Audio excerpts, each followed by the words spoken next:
आउज़ुबिल्लाहि मिनश्शैतानिर्रजीम बिस्मिल्लाहिर्रहमानिर्रहीम। कैसे हैं दोस्तों? उम्मीद है आप सब खैरियत से होंगे। हम अपने जो हमारी प्रिपरेशंस थी इंस्पेक्टर इनलैंड रेवेन्यू के हवाले से, तो उस सिलसिले को हम आगे बढ़ाते हैं। हमने सेक्शन 18 इनवॉइसेस का जो था वो क्लियर किया था। तो अभी जो है सो अगला चैप्टर है chapter offences and penalties.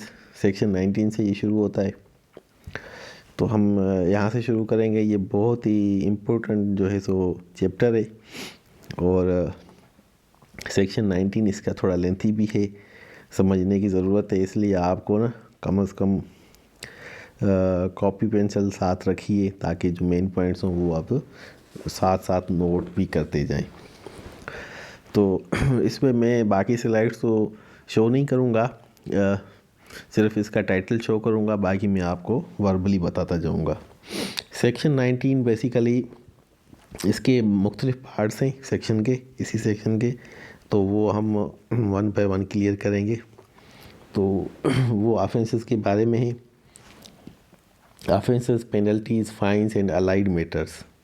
Any person fails to file or files in incorrect return, यानी कोई पर्सन जो है सो इस सेक्शन के तहत अगर वो रिटर्न फाइल ही नहीं करता या फिर इनकरेक्ट फाइल करता है within the specified period as required in the sub section 1 of the section 4, क्योंकि रिटर्न का जो आप हम पहले पढ़ चुके हैं, जो हमारे पास सेक्शन है सेक्शन 4 है, ठीक है।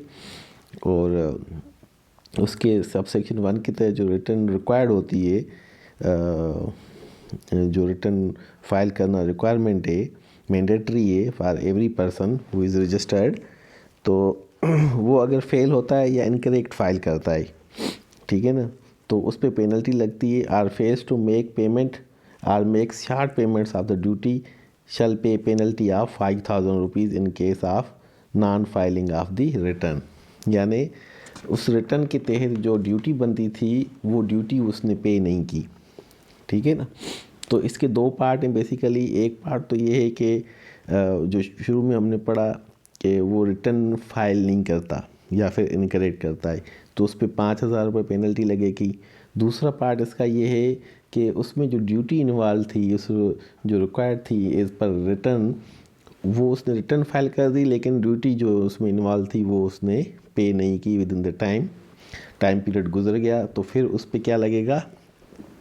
10,000 जुर्माना लगेगा या 5% of the duty involve which ever is higher, यानी या 10,000 या 5%, इन दोनों में से जो ज़्यादा होगा वो उसको पे करना पड़ेगा, ठीक है। यानी दो इसके हिस्से हो गए, एक 5,000 पेनल्टी वाला हिस्सा हो गया और दूसरा 10,000 पेनल्टी वाला हिस्सा हो गया। पहले हिस्से में ये है कि उसने रिटर्न फाइल नहीं की या फिर इनकरेक्ट की, दूसरे में ये है कि उसने ड्यूटी जो है उसकी पेमेंट नहीं की। आगे चलते हैं। After due date and within 15 days of the person files return shall pay 100 rupees for each day of the default. उसने रिटर्न जो है सो ड्यू डेट में फ़ाइल नहीं की, लेकिन ड्यू डेट के बाद 15 दिन के अंदर वो जो है रिटर्न फाइल कर देते हैं, तो उस पर क्या पेनल्टी होगी? फिर वो उस पर ये पेनल्टी होगी कि पर डे के हिसाब से 100 रुपीज़ वो पे करेंगे, ठीक है। तो ये उन पे छोटा सा जुर्माना है। और आगे ये है कि इनकरेक्ट, अनट्रू, ओरली और in writing documents required under this act, यानी आप जो है सो गलत बात करते हैं या गलत राइटिंग में कोई डॉक्यूमेंट्स में कोई ऐसी चीज़ देते हैं जो इनकरेक्ट है या अनट्रू है, वो भी जो है सो ऑफेंस है अंडर दिस एक्ट। या फिर काउंटरफीट और falsifies any documents, fails or refuse to produce any documents information required by the Inland Revenue Officer, यानी ये सारे हम ऑफेंसेस पढ़ रहे हैं कि क्या क्या ऑफेंसेस है। Who sells cigarettes lower than the retail prices plus the amount of the price printed thereon, कम कीमत पे जो सिगरेट बेच रहे हैं और उस पर कम कीमत जो है सो रिटेल की उन्होंने प्रिंट कर रखी है, जबकि असल रिटेल प्राइस से बहुत कम, ठीक है ना। यानी असल रिटेल जो प्राइस है वो शो करना लाजमी है, ठीक है। अगर यूँ नहीं करेंगे और उससे कम कीमत में बेचेंगे तो भी वो गिल्टी ऑफ दिस ऑफेंस होगा अंडर दिस एक्ट, ठीक है ना। और इसमें जो है सो ऑफेंस की सज़ा के साथ वो 20,000 रुपये की पेनल्टी उन पे लगेगी और जो जुर्म किया होगा उसकी सज़ा अलग से होगी। यानी ये जो सिगरेट्स या ऊपर जो जितनी भी ऑफेंसेस है, फाल्स या इनकरेक्ट या अनट्रू डॉक्यूमेंट्स दे रहे हैं, झूठ बोल रहे हैं सिगरेट पे जो है सो वो उन्होंने गलत प्रिंट किया हुआ है, उन्होंने रिटेल प्राइस कम कीमत पे बेच रहे हैं, मार्केट जो फेयर रेट है जो गवर्नमेंट ने बता के रखा हुआ है, ठीक है ना, फिक्स किया हुआ है, तो उस पर जो उसने ऑफेंस किया उसकी तो सज़ा है, लेकिन साथ ही उसको 20,000 रुपये जुर्माना भी लगेगा और इस पर 5 साल सज़ा भी हो सकती है और या दोनों हो सकती हैं, ठीक है।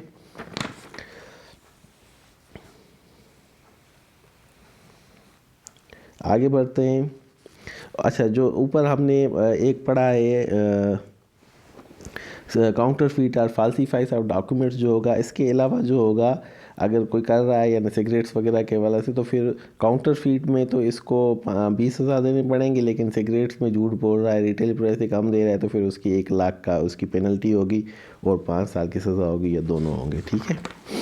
आगे चलते हैं। Who illegally removes, withdraws, stores or any goods in a manner other than the prescribed in this act, या वो जो है ना गुड्स वगैरह को स्टोरेज वगैरह का मामला है, यानी ज़ख़ीरा अंदोज़ी वगैरह करता है, यानी उस हिसाब से नहीं करता जो ये कानून बताता है, कानून के खिलाफ वर्जी पर वो स्टोर करता है, इलीगली स्टोर कर रहा है या रिमूव कर रहा है या विथड्रा कर रहा है, ठीक है ना, तो भी ये ऑफेंस है।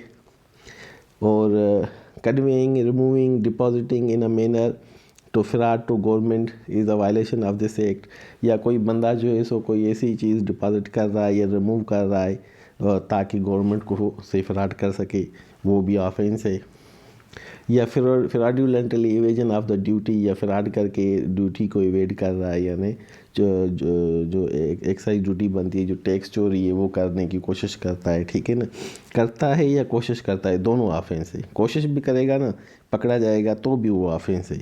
या फिर who manufactures goods prohibited under the provision of this act, या ऐसी चीज़ें बनाता है जो जिसकी इजाज़त कानून नहीं देता, ये एक्ट नहीं देता, एक्साइज ड्यूटी एक्ट नहीं देता, shall be guilty of each offence and shall be liable to fine of 50,000 rupees or 5 times of the duty involve, या उस पर 50,000 जुर्माना लगेगा, या 5 टाइम्स 5 गुना ज़्यादा उस पर जो है सो ड्यूटी इन्वॉल्व का 5 गुना ज़्यादा उस पर जुर्माना लगेगा जो हायर होगा, उस which ever higher and imprisonment of 5 years, या बोथ, या दोनों भी लग सकते हैं, ठीक है। और उसके आगे चलते हैं।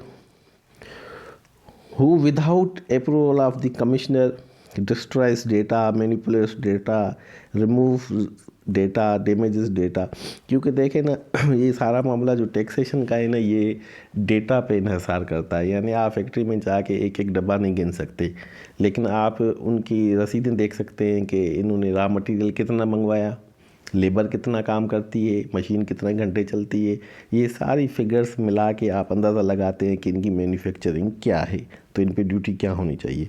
लेकिन अगर आपको लगता है कि यार यहाँ पे गड़बड़ हो रही है, रॉ मटेरियल तो इतना आया, लेकिन आगे मैन्युफैक्चरिंग जो है सो जो फिनिश्ड गुड्स हैं वो कम जा रहे हैं, तो बाकी रॉ मटेरियल किधर जा रहा है, तो यानी इसका मतलब है कि उन्होंने डेटा के साथ कोई गड़बड़ की है या करने की कोशिश की है, या गवर्नमेंट को धूल झोंकने की कोशिश की जा रही है, ठीक है ना।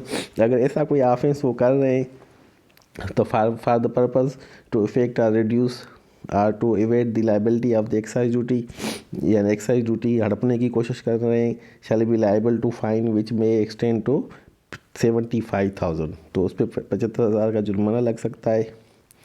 और 10 times of the duty involve, या ड्यूटी जितना टैक्स चोरी वो कर रहा था उसका 10 गुना ज़्यादा उस पर लगेगा जुर्माने के तौर पे, or 5 years imprisonment or both, या 5 साल सज़ा लग सकती है, या दोनों, ठीक है। आगे चलते हैं। Any person who obtains any amount by the way of refund drawback which is lawfully was not allowed। अब आ जाते हैं रिफ़ंड की तरफ। ड्राबैक ले लिया, यानी उसने एक चीज़ जमा ही नहीं करवाई गवर्नमेंट के खाते में और झूठी रसीदें बना के ले आया कि सर इतना मैंने टैक्स जमा कराया था जो बनता नहीं था, मुझे रिफ़ंड दिया जाए या ड्राबैक दिया जाए। तो ये झूठ बोल रहा है, ठीक है ना, और फ्रॉड करने की कोशिश कर रहा है। तो उस पर क्या लगेगा, पनिशमेंट क्या होगी, liable to fine of 1 lakh rupees और 5 terms of the duty involve which ever is higher और 5 years इम्प्रिजनमेंट आर बोथ। तो उस पर ये सज़ा लगेगी। और आज के आगे, who obstructs any officer inland revenue या public servant or assistant or duly implied official in execution of the duty or in due seizure of the goods required under this act. किसी भी शख्स की ड्यूटी लगाई, सरकारी officer की, सरकारी बंदे की, सरकारी ऑफिशियल की, कि इसको सीज़ करे या अपना टैक्स कलेक्शन करे और उसके साथ उनको कोई रोकने की कोशिश कर रहा है, उनको ड्यूटी करने नहीं दे रहा, तो उस पर क्या पनिशमेंट है, 50,000 रुपये या 5 times of the duty involved which ever is higher or 3 years of imprisonment या आर बोथ। या 50,000 का जुर्माना लगेगा या 5% ड्यूटी इन्वॉल्व के बराबर उस पर जुर्माना लगेगा या 3 साल या दोनों, ठीक है। इसके बाद आगे चलते हैं।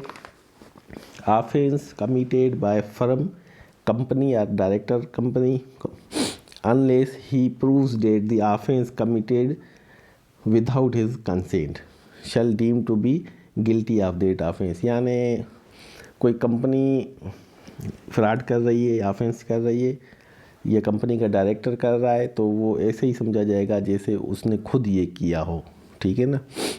जिस कंपनी में ये चीज़ करते हुए पकड़ी जाएगी, यानी उन्होंने क्या किया, सिगरेट्स पे रिटेल प्राइस कम लगा के बेचना शुरू कर दिए, ठीक है।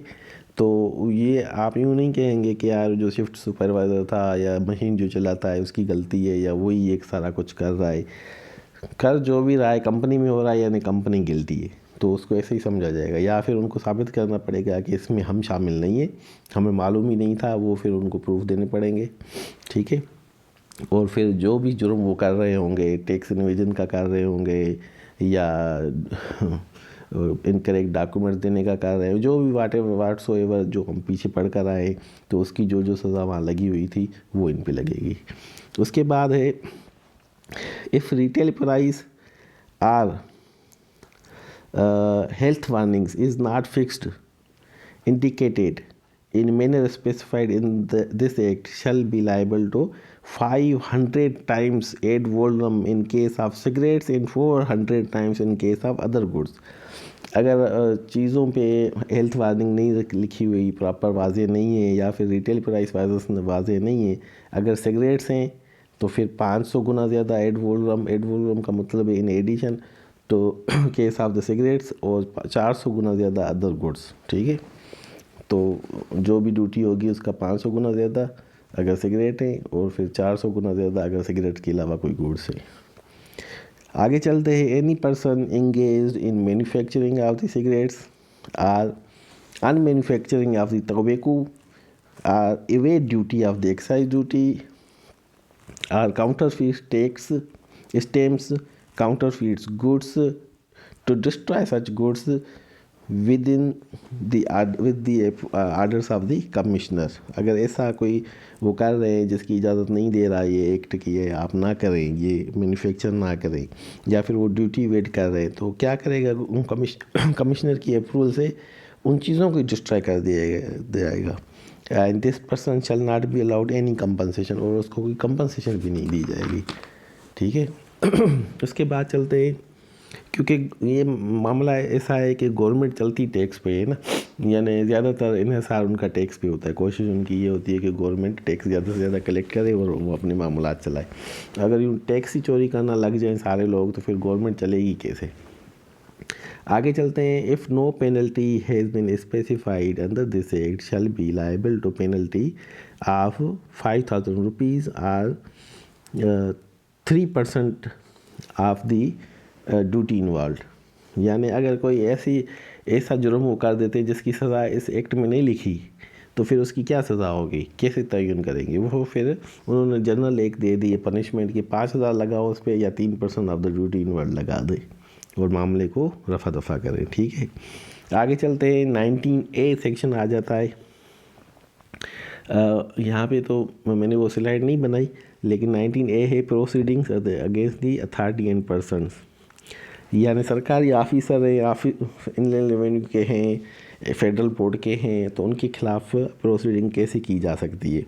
द ऑफिशल्स अपॉइंटेड अंडर 29, क्योंकि ये सारे ऑफिसर्स जो है इनकी अपॉइंटमेंट्स किस सेक्शन के तहत होती है? फेडरल एक्साइज ड्यूटी एक्ट के 29 सेक्शन के तहत होती है। तो इनके खिलाफ board can initiate criminal proceedings including subordinates who deliberately involved in getting undue advantage are to any person, या वो खुद फ़ायदा ले रहे हैं अनड्यू या किसी और को देने की कोशिश कर रहे हैं, तो उनके खिलाफ क्रिमिनल प्रोसीडिंग्स होंगी।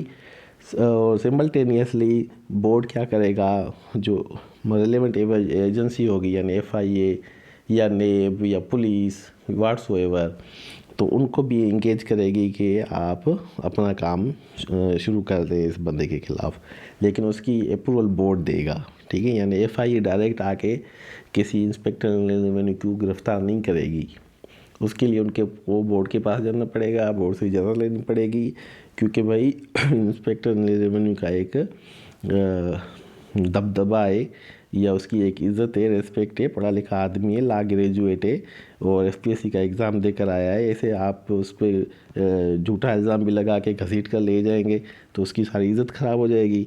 तो पहले आप बोर्ड से इजाज़त लें, बोर्ड को लगेगा कि ये बंदा इन्वॉल्व है, फिर उस पर FIA हाथ डाल सकती है। ठीक है, और प्रोसीडिंग जो भी होगी वो बायस्ड नहीं होनी चाहिए, प्रीजुडाइज नहीं होनी चाहिए, वो इम्पार्शल होगी, लेकिन ऐसा होता बहुत कम ही है। ठीक है ना, ये इस मामले में हम नहीं जाएंगे, हम आगे बढ़ते हैं।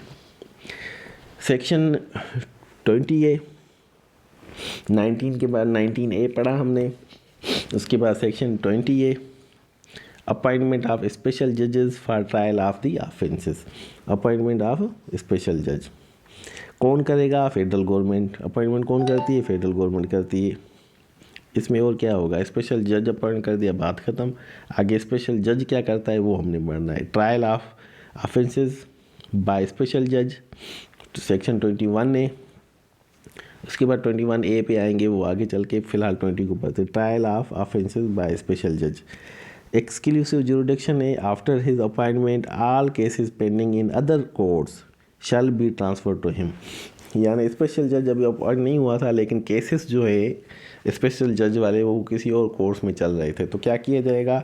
जैसे ही बंदा सीट पे बैठेगा, सारे केसेस जहाँ पे हैं, जिस हालत में हैं, कोई कोर्ट ये नहीं कहेगी यार ये अभी फाइनल स्टेज पे हमें डिसाइड करने दो, नहीं, उसको जैसे हालत में जिस भी ट्रायल की पोजीशन पे उसको इधर आ जाएंगे और वहीं से वो शुरू करेगा। ठीक है ना, तो आगे चलते हैं। Except chapter 38 of the CRPC provision of CRPC shall be applied in proceedings he shall be deemed to be session जज।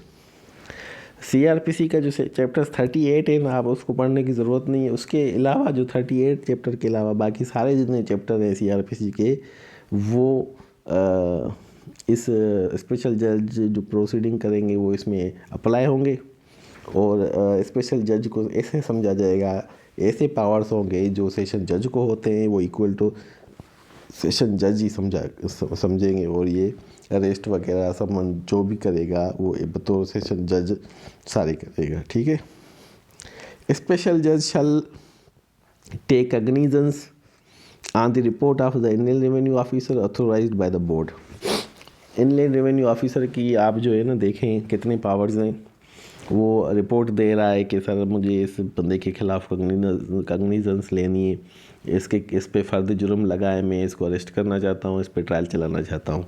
तो फिर स्पेशल जज क्या करेगा, उसी की रिपोर्ट को मानेगा, ओके करेगा और उसकी कॉग्निजेंस की इजाज़त दे देगा। ठीक है, फेडरल गवर्नमेंट में order may transfer a case at any stage from one special judge to another special judge to promote ends of the justice and convenience of the witnesses.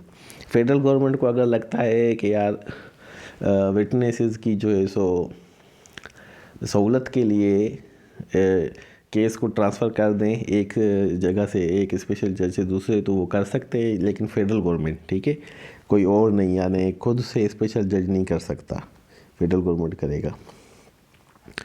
और सेक्शन 21A है, इसी में लिखा हुआ है appeal against the order of the special जज। क्या होता है?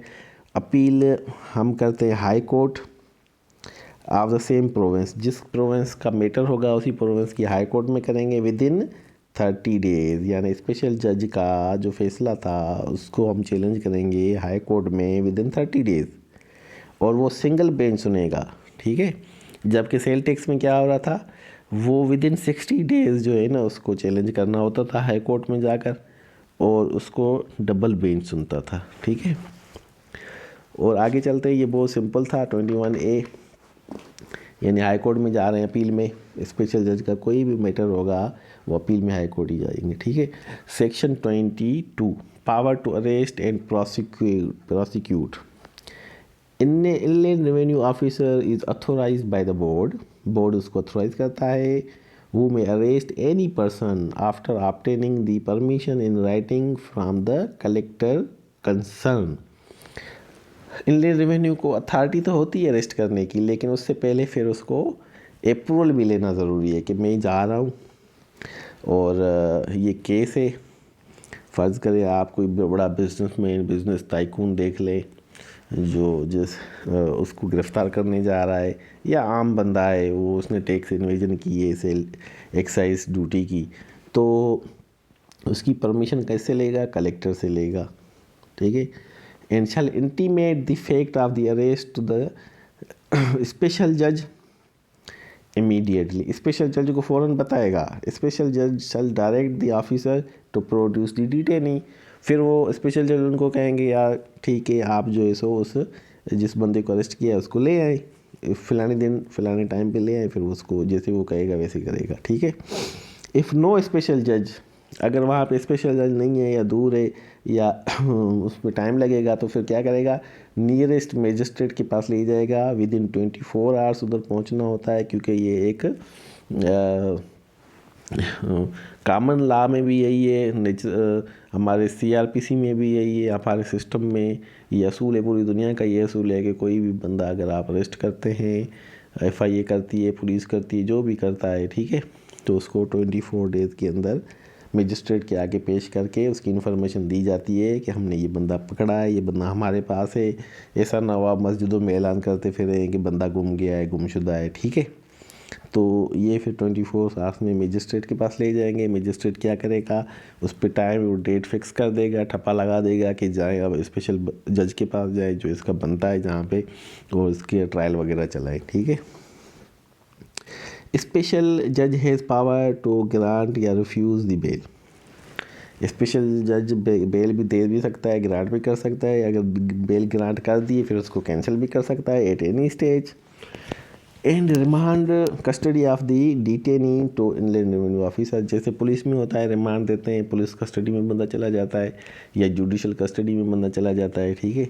इसी तरह फेडरल एक्साइज ड्यूटी के मामलात भी स्पेशल जज जब सुनता है तो इनलैंड रेवेन्यू ऑफिसर उनको कहते हैं कि हमें इन्वेस्टिगेशन की फ़र्दर ज़रूरत है, इस बंदे की हमें ज़रूरत है, तो हमारी कस्टडी में इसको दे दे। तो वो कस्टडी 14 दिन से ज़्यादा नहीं हो सकती, 2-3 दिन करके उसको 14 दिन पूरे करने होंगे, ये कर सकता है। या ज़रूरी नहीं है 14 दिन पूरे होने चाहिए, कम भी हो सकते हैं, लेकिन 14 दिन से ज़्यादा नहीं होने चाहिए, ठीक है। और एक इनलैंड रेवेन्यू ऑफिसर के पावर्स देखें SHO के बराबर होते हैं। जो काम SHO करता है वही इनलैंड रेवेन्यू ऑफिसर करता है, लेकिन SHO को कानून तो इजाज़त नहीं देता, लेकिन रिवायती तौर पे SHO छितरोल करते हैं, लेकिन इनलैंड रेवेन्यू ऑफिसर ऐसा काम नहीं करते।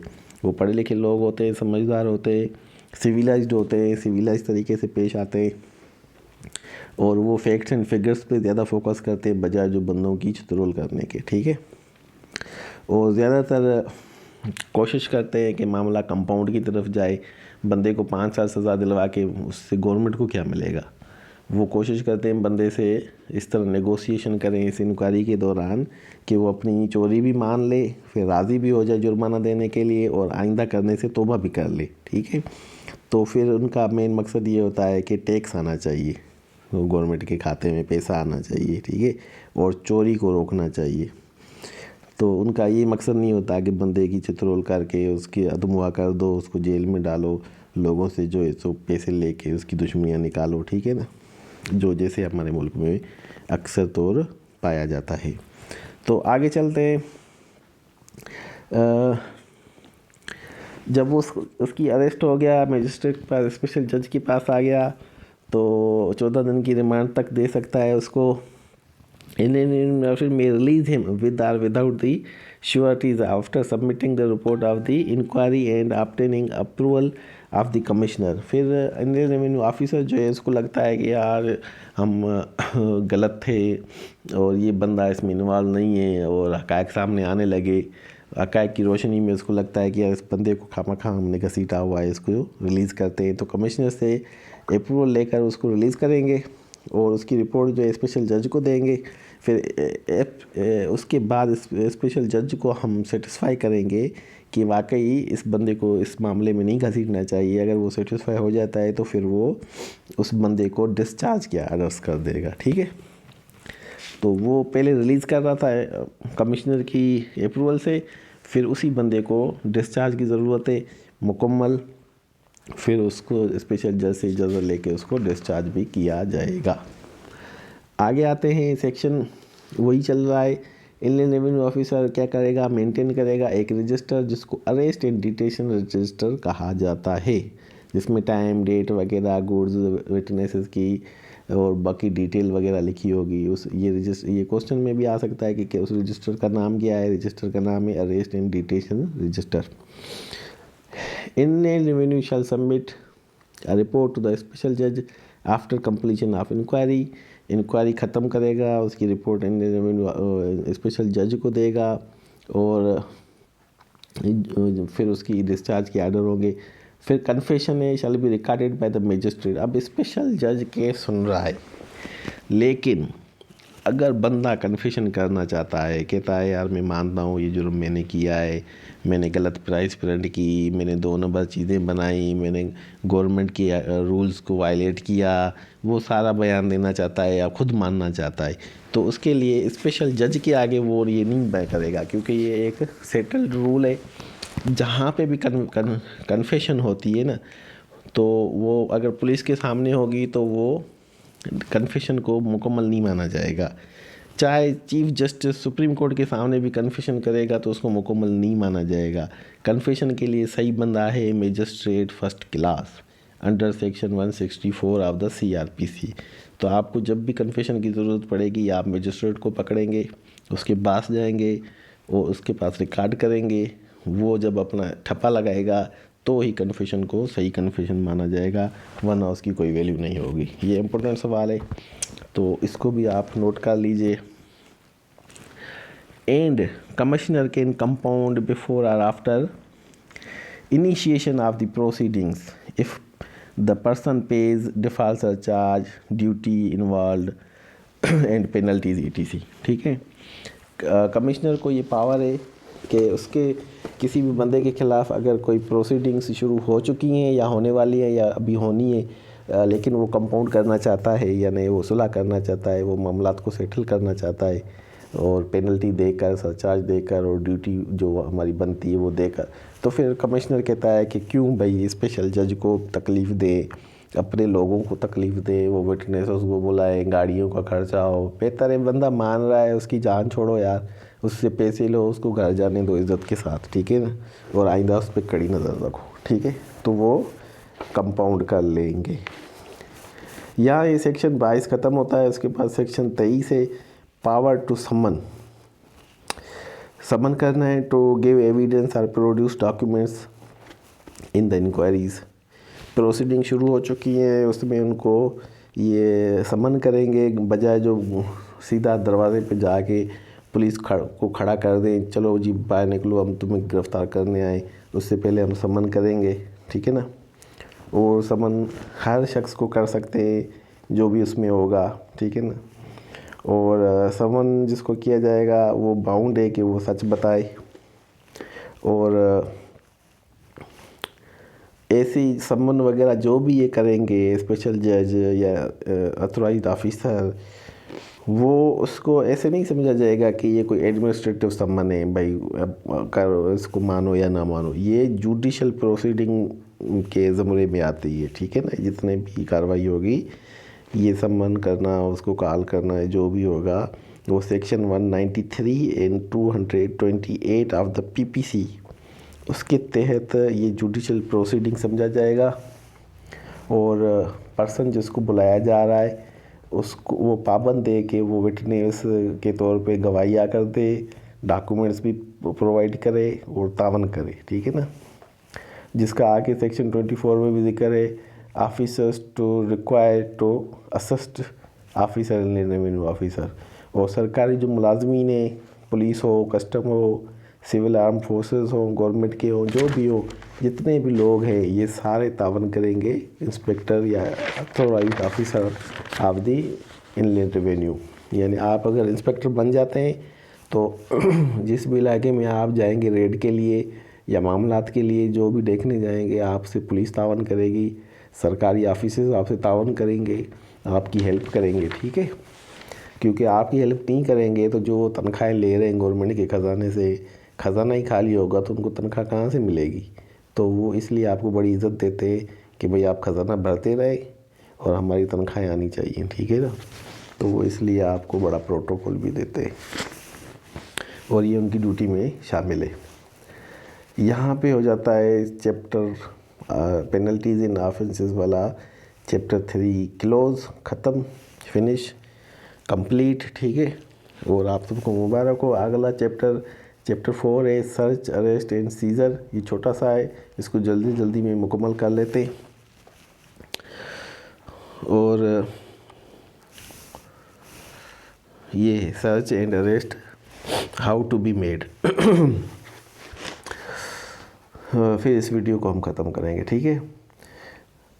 Search and arrest shall be carried out according to relevant provisions of CRPC में जैसे पुलिस करती है या एफआईए या जो भी दीगर एजेंसीज करती हैं, अरेस्ट का मामला लेती हैं सीआरपीसी को सामने रखकर, हम भी वैसे ही करेंगे। 26वां सेक्शन है power to seize counterfeited cigarettes, beverages produced unlawfully or duty has not been paid shall liable to be seized along with the conveyance transportation। 26वां सेक्शन कहता है कि आपके पास पावर है, आप चीज़ों को सीज़ कर सकते हैं, बिल्डिंग को, उस इलाके को सीज़ कर सकते हैं, चीज़ों को अपनी कस्टडी में ले सकते हैं अगर वो अनलॉफुली जो है सो मैन्युफैक्चर्ड की जा रही है या काउंटरफीटेड है, जाली सिगरेट बनाए जा रहे हैं या बेवरेजेस जो भी होता है ये बेवरेजेस, ठीक है ना। और क्या होता है, या फिर ड्यूटी जो है उसकी आपको नहीं दे रहे, चोरी कर रहे हैं टैक्स की, तो आप उनको सीज़र करेंगे, तो उनकी ट्रांसपोर्टेशन को सीज़ करेंगे। अगर रास्ते में जा रहे हैं, रास्ते में आपने उनको रोक के चेक किया है तो ठीक है ना। फिर उसकी जो अगली कार्रवाई है वो हम पढ़ चुके हैं कि ट्रांसपोर्ट जो है सो ट्रांसपोर्ट की जो है कि जो अनलॉफुल सिगरेट होंगे वो सेक्शन 20 में लिखा है confiscation of the goods subject to FED. उसको डिस्ट्रॉय करना होगा कि अनलॉफुली मैन्युफैक्चर किया है, कोई लाइसेंस नहीं है, कोई चीज़ नहीं है, कोई पैमाना नहीं है, कोई इनकी इंस्पेक्शन नहीं हुई और ये बनाए गए हैं, पता नहीं ये किस तरह के लो ग्रेड के, लो स्टैंडर्ड्स के, लोग बीमार हो जाएंगे, भाई डिस्ट्रॉय करो। और अगर वो सही बने हुए हैं और लेकिन सिर्फ ड्यूटी उसकी जो है सो उन्होंने चोरी की हुई है, ड्यूटी से भागे हुए हैं, उन्होंने ड्यूटी पे नहीं की, तो फिर वो उनको टाइम देंगे कि भाई चले जो डिफ़ॉल्ट सरचार्ज है और पेनल्टी है वो पे करें और ड्यूटी पे करें और अपनी चीज़ें ले जाएं। अगर वो उनकी मालकी करते हैं और ड्यूटी पे करने को तैयार है तो फिर ठीक है, वरना वो उनको एक्शन कर दिया जाएगा, ठीक है। और ट्रांसपोर्टेशन का मामला ये है कि जिस ट्रांसपोर्ट पे ये इलीगल चीज़ें जा रही थी तो उसको छुड़ाने के लिए मालिक आएगा और उस ट्रांसपोर्ट के इक्विवेलेंट जो पैसे होंगे, जो वैल्यू होगी, वो बैंक में जमा कराएगा गवर्नमेंट के ख़जाने में, फिर उसको ट्रांसपोर्ट दी जाएगी। ठीक है, जब तक तब तक केस चल रहा है, वो गारंटी के तौर पे उससे ली जाएंगी। और सेक्शन 28 है पावर टू सीजर हो गया, 70 कन्फिस्केशन हो गया, और power to release seized conveyance. Seize conveyance वही मैंने जो बताया कि जो इसो उससे वैल्यू लेंगे इक्वल, तो वो उसको फिर दे देंगे, हैंड ओवर कर देंगे, कस्टडी देंगे।